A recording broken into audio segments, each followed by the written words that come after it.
Let's look at Animate. Animate is represented by this angled arrow.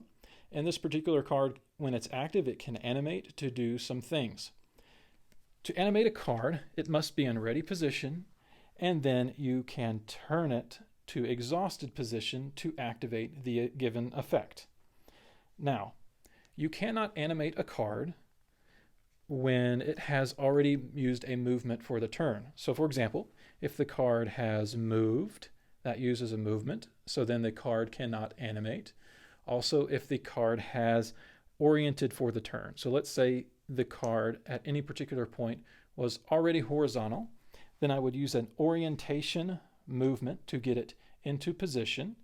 And now that I've oriented it to get into the position, I cannot animate the card because I don't have movement.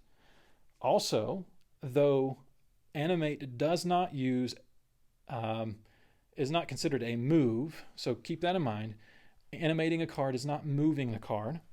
Let's say I animate the card, it does use a movement, which means that now that it's animated, I cannot then orient the card later back to that ready position.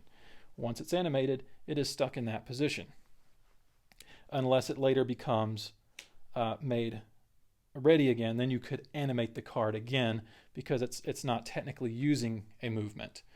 Okay, now the last thing to know about Animate is that when you're orienting a card from ready position to horizontal position, it does not require that you activate the animate effect. Let's say maybe you just want to orient the card only to go into that more defensive position, that exhausted position.